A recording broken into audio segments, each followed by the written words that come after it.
Gavin Brooks couldn't help but notice the desperation in the voices of the engineers huddled around the glowing monitors. He'd been mopping the same spot in Mercer Dynamics' command center for 5 minutes, listening as they struggled with the company's failing AI algorithm. With each passing moment, the $100 million defense contract slipped further away. Gavin tightened his grip on the mop handle, the familiar weight anchoring him as equations and error messages flashed across the screens. The solution was there, so obvious to him it felt like a song he couldn't stop humming. For the first time in a run, he accelerated his way to the Essex, flexing his muscles. "Excuse me," he finally said, his quiet voice cutting through the heated debate. "I think I might see the problem." The room fell silent as heads turned toward the middle-aged janitor in gray overalls. Jason Marlowe, the senior engineer with his immaculate button-down shirt, didn't bother hiding his irritation. "We're in the middle of something important here. Could you come back later?" Arthur, the CTO, with kind eyes and salt and pepper hair, studied Gavin's face before nodding. "Let him take a look." Gavin set his mop aside and approached the terminal with unexpected confidence. His fingers danced across the keyboard, navigating through layers of code with practiced ease. The engineers exchanged confused glances as the janitor made a simple adjustment, added 3 lines, and stepped back. "You've been trying to force the emotional variables into your existing framework," Gavin explained softly. "But emotions don't follow linear patterns. They need their own processing layer that communicates with, but doesn't integrate into your logic architecture." He pressed enter. The error messages disappeared one by one, replaced by successful test cases. The algorithm ran smoothly for the first time in weeks. "How did you—" Jason began, but was interrupted by a crisp, authoritative voice from the overhead speaker. "That's enough." It was Sloan Mercer, CEO of Mercer Dynamics, who had been silently observing through the security cameras. "I want everyone to go home. Except you, janitor." "What's your name?" Gavin looked up at the camera. "Gavin Brooks, ma'am." "Mr. Brooks, my office, 9 a.m. tomorrow." As the speaker clicked off, Gavin quietly returned to his mop, resuming his work as if nothing extraordinary had happened. But inside, his heart pounded with a mixture of dread and long-dormant excitement. The alarm clock's gentle chime pulled Gavin from a fitful sleep at 5:30 a.m. He silenced it quickly to avoid waking the small figure curled up in the bed across their modest one-bedroom apartment. Lena, his 6-year-old daughter, slept peacefully, her honey-blonde hair spread across the pillow in a tangle of curls. One small hand clutched a worn stuffed rabbit, while the other held a crayon that had left colorful marks on her fingers. Gavin watched her breathe for a moment, his chest tightening with the familiar mixture of love and grief. In sleep, Lena looked so much like her mother that sometimes it physically hurt to look at her. That pain was always overwhelmed by a fierce, protective love that had become the center of his existence. 5 years ago, Gavin had been a rising star at MIT, his research in computational mathematics attracting attention from tech giants across the country. Then Catherine, his college sweetheart and wife of 3 years, developed complications after Lena's birth. The doctors used terms like rare clotting disorder and unpredictable outcome, but all that mattered was that in 72 hours, Gavin became both a father and a widower. He dropped out of his PhD program, unable to balance academia with caring for a newborn. His grief consumed him, making complex algorithms seem trivial compared to keeping his daughter fed and clothed. They moved 5 times in 3 years before settling in this small apartment, where the rent was affordable on a janitor's salary. "Daddy?" Lena stood in the doorway in mismatched pajamas, rubbing sleep from her eyes. "Is it morning already?" "Hey, sunshine," Gavin smiled, kneeling to her level. "It's still early. You should go back to sleep." "I had a dream about Mommy," Lena said matter-of-factly. "She was pushing me on a swing, and I went so high I could touch the clouds." Gavin swallowed hard. "That sounds like a beautiful dream." "She looked like in the pictures," Lena continued, climbing onto Gavin's lap as he sat on the edge of the bathtub. "But her voice was different than how you do it when you tell me stories about her." "Well," Gavin said carefully, "everyone hears voices a little differently in dreams." Lena nodded seriously, accepting this explanation with a child's simple trust. Are you going to work now? Soon. But first, breakfast for my favorite artist. Want to help? In the tiny kitchen, Gavin lifted Lena onto a stool so she could help stir the pancake batter while he prepared her lunch for school. Their morning routine was a carefully choreographed dance in the limited space, punctuated by Lena's stories about her friends and the pictures she planned to draw that day. Mrs. Rodriguez said my drawing of our family was the best in class, Lena announced proudly. I used the special blue crayon for your eyes. That's wonderful, sweetheart, Gavin said, flipping a pancake. Will you show me when I pick you up from after-school care? I want to make a new one first, Lena decided, with more colors. After breakfast, Gavin helped Lena dress and brush her teeth before walking her 3 blocks to Mrs. Patel's apartment. The elderly woman watched several neighborhood children before school, allowing parents with early shifts to get to work. You look tired, Gavin, Mrs. Patel observed as Lena joined the other children in the living room. Late night again? The usual, he replied with a smile that didn't quite reach his eyes. But I have a meeting with management today, so I might be late picking her up. Is that okay? Of course.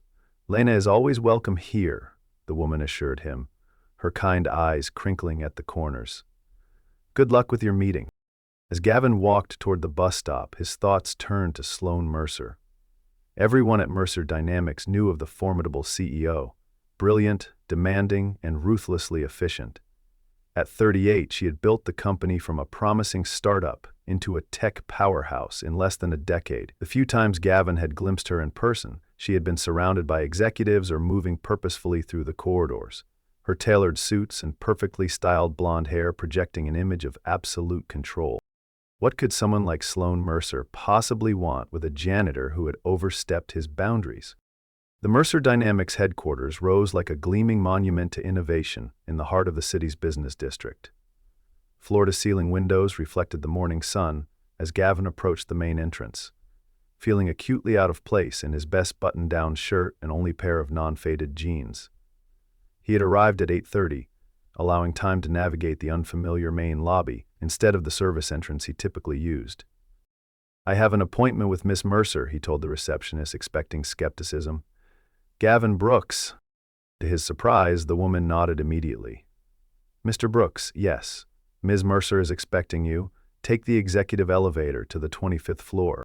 The executive elevator, with its polished wood panels and soft lighting, felt like another world compared to the service elevators Gavin usually used. As the doors opened on the 25th floor, he found himself in a minimalist reception area, where a serious-looking assistant rose to meet him. Mr. Brooks, please follow me. Sloan Mercer's office was a spacious corner room with panoramic views of the city. The furniture was sleek and modern, predominantly in shades of gray and white with occasional touches of steel blue. The woman herself stood near the windows, her back to the door as she spoke on the phone. She wore a charcoal pantsuit with a pale blue blouse, her blonde hair pulled back in a precise bun. I don't care about the political implications, Richard. I care about whether it works, she was saying. Get me results, not excuses. She ended the call and turned, fixing Gavin with an appraising stare that made him feel like a specimen under a microscope. Mr. Brooks, she said, her voice neutral but authoritative. Please sit. As Gavin took a seat across from her desk, Sloan remained standing, moving to retrieve a tablet from which she began to read. Gavin Brooks, 36 years old, employed as a night shift maintenance worker for the past 5 years. Perfect attendance record. No disciplinary issues. She looked up. Before that, you were a PhD candidate at MIT, specializing in computational mathematics, with a focus on predictive algorithms. You had published 2 papers in prestigious journals before suddenly withdrawing from the program. Gavin's surprise must have shown on his face, because Sloane's expression shifted slightly. Not quite a smile, but a fractional softening of her features. Did you think I wouldn't investigate after what happened last night? She asked. I didn't think it warranted investigation, Gavin replied honestly. I just noticed a pattern misalignment in the code structure. A pattern misalignment that our team of highly paid engineers missed for 3 weeks. Sloan set down the tablet and finally took her seat across from him. Why are you working as a janitor, Mr. Brooks? The bluntness of the question caught Gavin off guard. He had prepared for anger about overstepping his role, not personal interrogation. My circumstances changed, he said simply. I needed stable hours and reliable health care for my daughter. Your wife died, Sloan stated, not unkindly but matter-of-factly. That was in the background check too. I'm sorry for your loss. Gavin nodded once, not trusting himself to speak about Catherine in this sterile office, with this woman who treated personal tragedy like another data point. I have a proposal for you, Sloan continued. I want you to join the development team for Project Aurora as a consultant. Your insights last night demonstrated that you have a unique perspective that could be valuable. I don't have the credentials anymore, Gavin pointed out. No degree, no recent publications. I don't care about credentials, I care about results. Sloan leaned forward slightly. We'll arrange your hours to accommodate your child care needs. You'll keep your current benefits package, but with additional compensation commensurate with your contributions. Gavin hesitated, thinking of the implications. Would I still be on the maintenance staff? For now, yes, Sloan replied. Consider this a trial period for both of us. I need to see if what happened last night was a fluke, or if you can consistently deliver that level of insight. The arrangement was unusual, but it would mean extra income that could go into Lena's education fund. Still, Gavin had reservations. The development team might not be receptive to input from someone in my position. Let me worry about that, Sloan said with a dismissive wave. There's a meeting at 2 p.m. today in conference room C. Be there. It was clearly a dismissal, but as Gavin rose to leave, a question burned in his mind. Why are you doing this, Ms. Mercer? It would be simpler to just take my suggestion and move on. Sloan studied him for a long moment. Because talent is the most valuable and most wasted resource in this industry. And I don't like waste, Mr. Brooks. Conference room C was already filled with engineers and developers when Gavin arrived that afternoon, still wearing his janitor's uniform since he'd come directly from his regular duties. Conversations died as he entered. Arthur, the CTO, was the only one who acknowledged him with a nod. What's he doing here? Jason Marlowe asked, making no effort to lower his voice. Mr. Brooks will be joining us as a consultant on Project Aurora, Sloan announced as she strode into the room. His insight was instrumental in solving our integration issue last night. With all due respect, Jason said, straightening his already perfect tie, a lucky guess doesn't qualify someone to consult on a $100 million project. I don't believe in luck, Mr. Marlowe, Sloan replied coldly. I believe in results. And right now, Mr. Brooks has delivered better results than your entire team. The meeting proceeded with a tension that was almost palpable.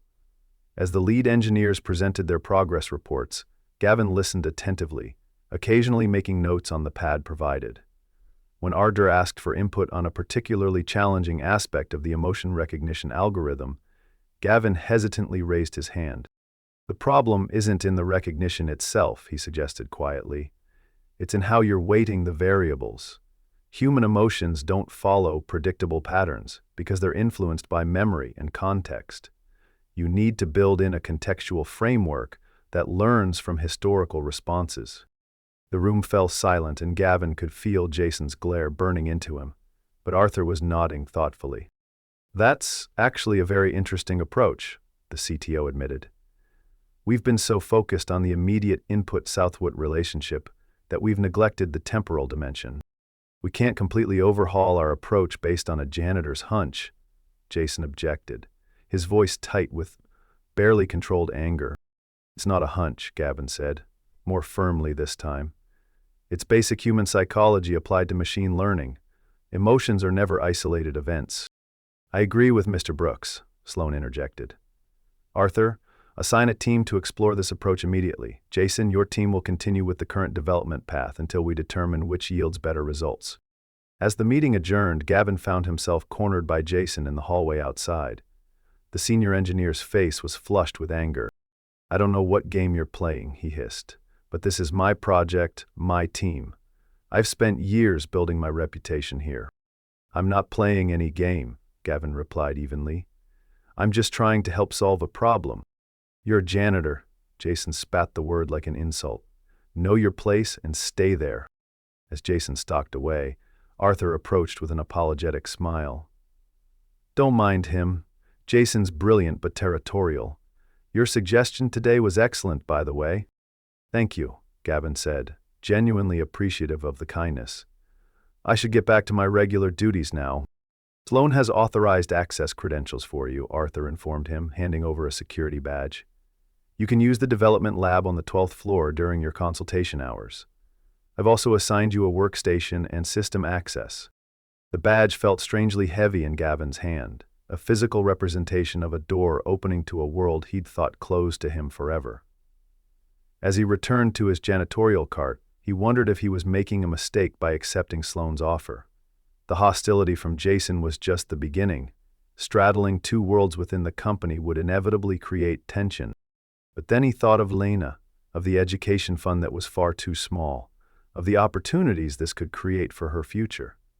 Whatever complications arose, he would handle them. For her. Over the next few weeks, Gavin settled into an exhausting but rewarding routine. His days began early, getting Lena ready for school before heading to Mercer Dynamics. From 9 to 2, he worked with the development team, offering insights that were increasingly respected by most of the group. From 3 to 11, he performed his regular maintenance duties, mopping floors and emptying trash bins in the same rooms where he had contributed ideas hours earlier. The dual role took its toll physically and emotionally. Gavin often found himself stealing catnaps in his car between shifts or drinking extra coffee to stay alert during team meetings. But there was also an undeniable satisfaction in exercising his mind again, in seeing his suggestions implemented and his equations worked into new algorithms. Arthur became an unexpected ally, often seeking Gavin out for one-on-one discussions about theoretical approaches. Jason, however, remained openly hostile, questioning every suggestion Gavin made and undermining his contributions whenever possible. One Wednesday afternoon, Gavin was surprised when Sloan Mercer herself appeared at his workstation. "Walk with me, Mr. Brooks," she said without preamble. They rode the elevator in silence to the 30th floor, the executive level that Gavin had never visited in his capacity as a janitor. Sloan led him to a large conference room where several screens displayed the latest test results for Project Aurora. "Your contextual framework approach has yielded a 37% improvement in emotional recognition accuracy," she informed him, gesturing to the data.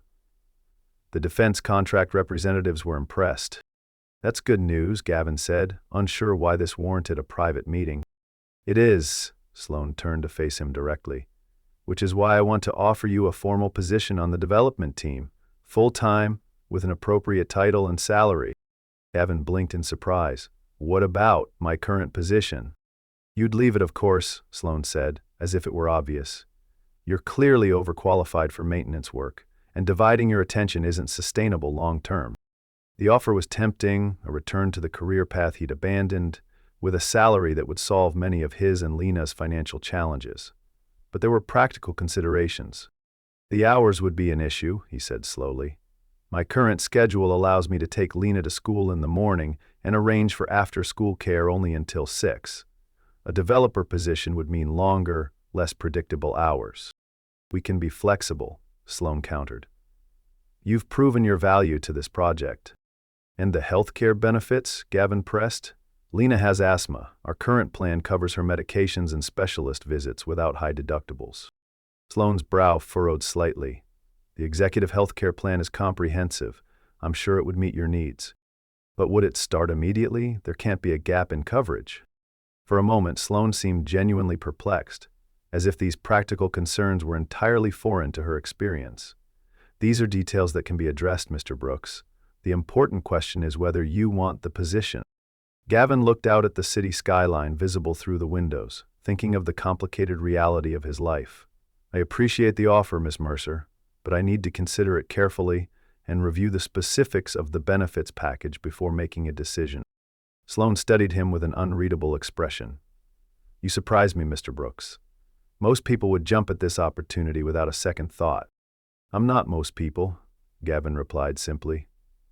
"I'm a father first, and everything else comes second." Something shifted in Sloan's eyes, not quite understanding, but perhaps a new awareness. "I'll have HR prepare a detailed benefits comparison for you to review." As Gavin left the meeting, he felt both grateful for the opportunity and uneasy about the potential changes it would bring.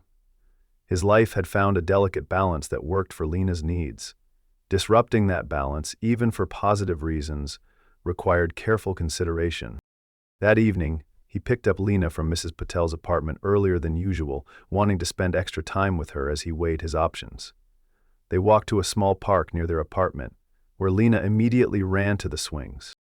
"Higher, Daddy, push me higher," she called, her laughter carrying on the evening breeze. As Gavin pushed her swing, watching her small hands grip the chains and her hair fly out behind her, he thought about all the moments like this that he might miss with a more demanding position. The extra money would provide more opportunities for Lena, but at what cost to their daily life together? "Daddy, look!" Lena pointed excitedly as a small brown rabbit emerged from the bushes near the playground. "It's just like Mr. Flopsy." Mr. Flopsy was Lena's stuffed rabbit, her constant companion since infancy. Gavin smiled, knowing that his daughter's ability to find joy in simple connections was a quality he never wanted her to lose. "What do you think Mr. Rabbit is doing in the park?" he asked, falling into their familiar game of imagination. "He's looking for his family," Lena decided. "He got separated when they were playing hide-and-seek." "That sounds worrying. Do you think he'll find them?" Lena nodded confidently. "His daddy has super-smelling powers and will follow his trail, and his mommy can see in the dark like a superhero." Gavin's heart constricted at the casual mention of a mother. Lena had never known Catherine, but she wove the idea of a mother into her stories and games with increasing frequency as she grew older. "What kind of superpowers does the baby rabbit have?" he asked, keeping his voice light. "She can jump really high and draw magic pictures that come true," Lena said, pumping her legs to keep the swing moving. Later that night, after Lena had fallen asleep, Gavin sat at their small kitchen table reviewing the benefits package HR had emailed him. The salary was more than double what he currently earned, with bonuses tied to project milestones. The healthcare plan was indeed comprehensive, though there would be a 30-day waiting period before it took full effect. He could make it work. They could keep their current insurance for an extra month through Cobra, though it would be expensive. The increased salary would more than compensate in the long run, and Sloan had promised flexibility with hours, though Gavin wondered how that would actually translate in practice. As he pondered, his phone buzzed with a text from an unknown number. "Your approach to the contextual framework is being implemented. Jason is taking credit. Thought you should know."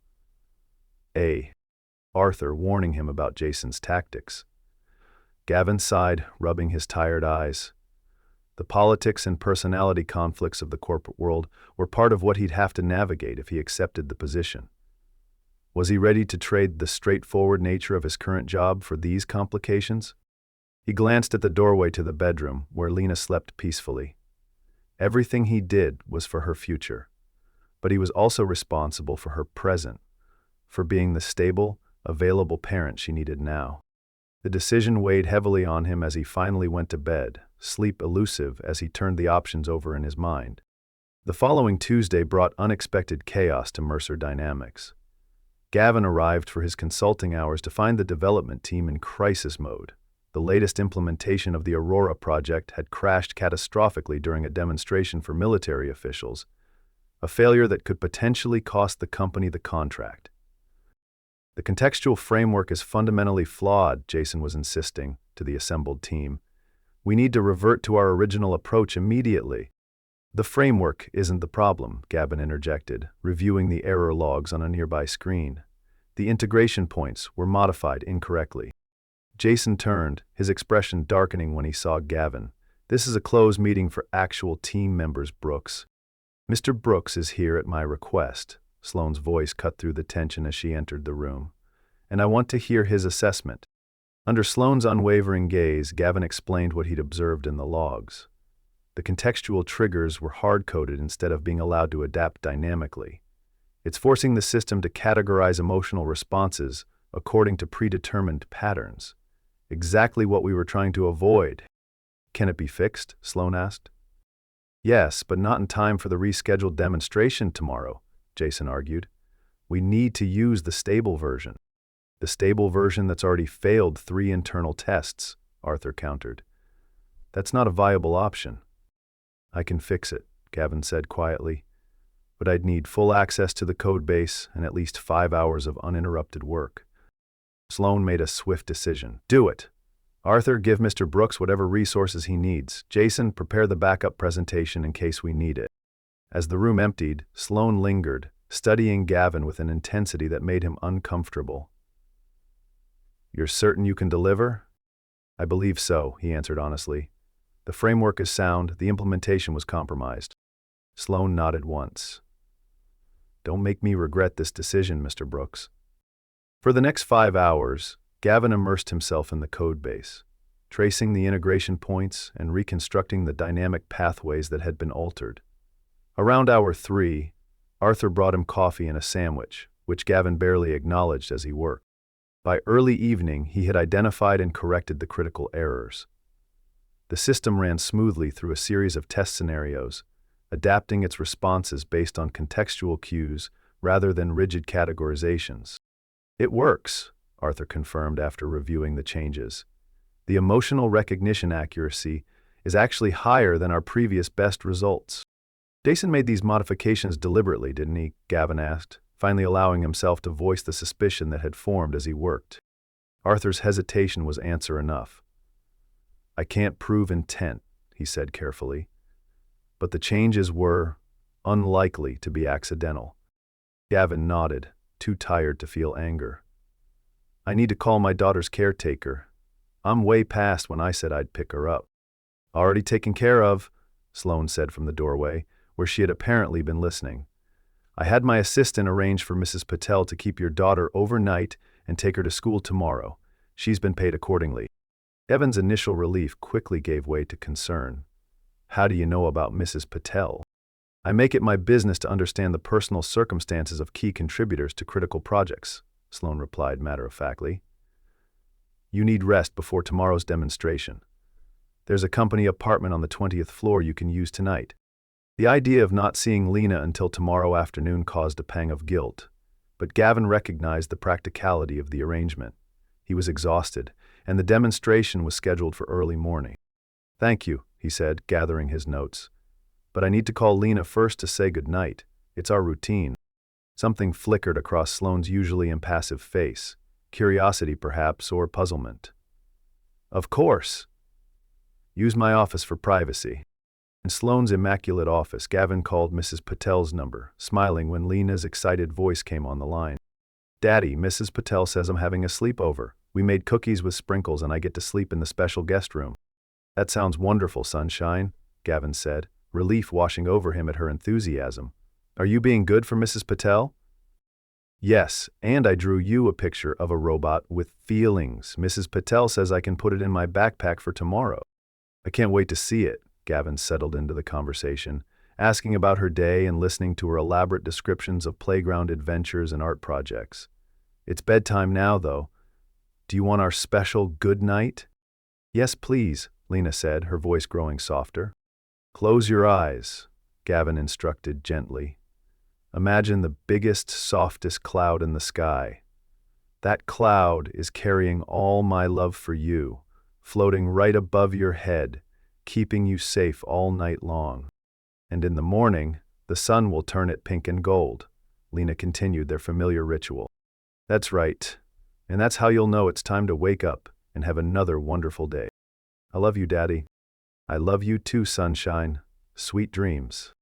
As Gavin ended the call, he became aware that Sloan was standing in the doorway, her expression uncharacteristically soft. She quickly composed her features when she realized he had noticed her. The company apartment is ready whenever you are, she said briskly. I've arranged for fresh clothes to be delivered for tomorrow. The next morning brought a tense atmosphere to the Mercer Dynamics Conference Center. Military officials and government contractors filled the first 2 rows of seats, their expressions neutral but evaluative. Behind them sat board members and company executives, with Jason positioned prominently among them, his confidence suggesting he expected, perhaps even hoped for Gavin's failure. Sloan opened the presentation with a brief overview of Project Aurora's goals, creating an AI system capable of recognizing and appropriately responding to human emotional states in high-stress environments. When she introduced Gavin as the lead architect of the contextual framework, murmurs rippled through the audience. Many of you witnessed yesterday's technical difficulties, Sloan acknowledged directly. Today, Mr. Brooks will demonstrate the corrected implementation and explain the underlying principles. As Gavin took his position at the podium, acutely aware of his borrowed clothes and outsider status, he felt a momentary panic. He was a janitor about to address military officials and tech executives.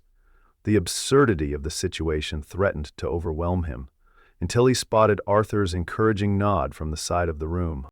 Taking a deep breath, Gavin began not with technical specifications, but with a simple story. "My 6-year-old daughter has a stuffed rabbit named Mr. Flopsy," he said, his voice gaining strength as he spoke. "When she's happy, she carries him upright, dancing him along beside her. When she's sad, she clutches him to her chest. When she's angry, she sometimes throws him, but always retrieves him immediately with an apology." The audience shifted, clearly wondering where this was going. The point is, even a child understands that emotions create patterns of behavior, but these patterns are contextual and dynamic. The same stimulus, in this case, the rabbit, is integrated into completely different behavioral responses depending on emotional state. And those responses themselves become part of the contextual framework for future emotional processing. Gavin clicked to the first technical slide, now having the audience's full attention. Project Aurora's breakthrough is that it doesn't just recognize emotional states, it understands them as part of an ongoing narrative, unique to each individual.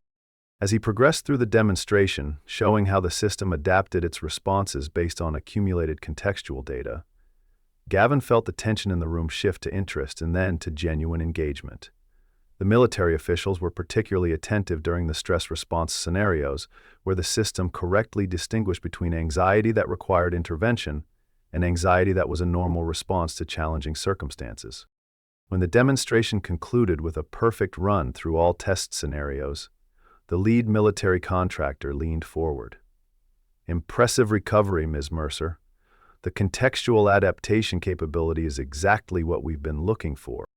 The relief in the room was palpable as handshakes were exchanged and follow-up meetings scheduled.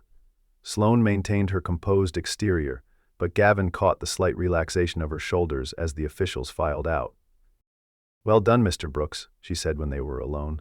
"The contract is secure thanks to your work." "It was a team effort," Gavin replied, uncomfortable with taking full credit. "Don't be modest. You saved this project after others nearly destroyed it." Her gaze was direct, almost challenging. "Have you considered my offer of a permanent position?" Gavin hesitated. "I'm still weighing the practical considerations for my daughter." "What would make the decision easier?" Sloan asked, her tone suggesting she was used to solving problems through direct action. "Different hours, additional benefits?" "It's not that simple," Gavin tried to explain. "Every change in our routine affects Lena. She's already lost one parent. Stability is important for her." Sloan frowned slightly, as if encountering a concept she couldn't immediately categorize. "I see. Well, the offer remains open. In the meantime, I'd like you to continue consulting on the project. We can maintain your current arrangement until you make a decision." As Gavin left the conference room, he felt a complex mixture of professional satisfaction and personal uncertainty. The presentation had gone better than he could have hoped, but the underlying questions about his future remained unresolved. Jason intercepted him in the hallway, his smile tight and artificial. "Quite a performance, Brooks. Enjoy your moment in the spotlight while it lasts." "I'm just doing my job, Jason," Gavin replied evenly. "Both of my jobs, actually." "That's the problem, isn't it?" Jason's voice dropped to a near whisper. "You don't belong in either world. Not really. It's only a matter of time before everyone realizes that." Before Gavin could respond, Arthur appeared, deliberately positioning himself between the two men. "The team is waiting for your input on the next phase, Jason," he said pointedly. "And Gavin, Sloan asked me to give you this." He handed Gavin a company cell phone. "For project communications," Arthur explained after Jason had stalked away. "And also because Sloan wants you accessible, without going through the main switchboard." The phone was another tether to a world Gavin wasn't sure he wanted to fully re-enter, but he accepted it with a nod of thanks, his thoughts already turning to Lena and his eagerness to see her after their night apart. That afternoon, when he picked Lena up from school, her face lit up with excitement as she ran to him. "Daddy, I had a sleepover. And look." She thrust a colorful drawing toward him. "I made a robot with feelings. See the happy face and the sad face and the surprised face?" "It's beautiful, sunshine," Gavin said, kneeling to examine the picture. The robot did indeed have multiple facial expressions drawn around its boxy head, with arrows connecting each face to different colored hearts inside its chest cavity. "Mrs. Patel says robots don't have feelings," Lena informed him seriously. "But I told her that maybe they just show them differently than people do." "That's a very thoughtful idea," Gavin said, wondering at his daughter's intuitive grasp of concepts that highly educated engineers struggled to articulate. "Maybe robots need people to help them understand feelings." "Like you help me understand when I have big feelings?" Lena asked, slipping her small hand into his as they began walking home. "Exactly like that." On a rainy Saturday afternoon 3 weeks later, Gavin sat at their kitchen table with Lena, helping her build a model for her science fair project, a robot with LED lights that changed colors to represent different emotions. As Lena carefully colored the robot's cardboard face, there was a knock at the door. Gavin opened it to find Sloane Mercer standing in the hallway, dressed in jeans and a simple blue sweater, her hair loose around her shoulders instead of in its usual severe bun. "Ms. Mercer," he said, surprised, "is everything all right with the project?" "Everything's fine," she assured him, "and please call me Sloane, we're not at work." She hesitated, then held up a paper bag. "I brought cookies from that bakery near the office that everyone talks about. I thought Lena might like them." Before Gavin could respond, Lena appeared beside him. "Are you Mrs. Sloane, from Daddy's work?" Sloane knelt down to Lena's level, something Gavin had never seen her do with anyone. "I am, and you must be Lena. Your dad talks about you all the time." "We're making a robot with feelings," Lena announced. "Do you want to help?" A smile transformed Sloane's usually serious face. "I'd love to." As the three of them sat around the small kitchen table, Gavin watched in amazement as the formidable CEO of Mercer Dynamics helped his daughter attach colored lights to a cardboard robot, listening with genuine interest to Lena's theories about machine emotions. "Green is for love," Lena explained seriously, "because love is like plants, growing and making everything more alive." "That's a beautiful explanation," Sloane said, glancing briefly at Gavin with something unreadable in her eyes. "I think you understand emotions better than our entire research team." Later, after Lena had gone to bed, Gavin and Sloane sat on the small balcony of the apartment, mugs of coffee in hand. "She's extraordinary," Sloane said quietly. "You've done an amazing job with her." "I've tried," Gavin replied. "It hasn't always been easy." "Which is why you're hesitant about the position?" It wasn't a question, but Gavin nodded anyway. "I built this life for her. Stable, predictable, secure. I'm afraid of disrupting that, even for something better." "What if it could be both?" Sloane asked. "Better opportunities and stability?" Gavin looked at her questioningly. "I've been thinking about our conversation about balance," Sloane continued, "about how maintenance work has clear endpoints while development is never truly finished." She set her mug down decisively. "I want to create a new position, Director of Implementation Integration. Fixed hours, 9 to 5. Your job would be to bridge the gap between theoretical development and practical application. Essentially what you've been doing as a consultant, but with proper recognition and compensation." Elia was stunned. "You'd create an entirely new position just to accommodate my schedule?" "I'd create a position that fills a critical need in our organization, and I'd staff it with the person uniquely qualified to do it," Sloane corrected him. "The fact that it comes with regular hours is simply an alignment of interests." As Gavin considered this unexpected offer, Sloane added softly, "People need different things to feel secure, Gavin. Lena needs routine and stability. You need to know you're providing for her future while being present for her now."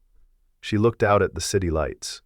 "I've spent my life believing security came from achievement and control, but watching you and Lena, I'm beginning to think I might have been missing something important."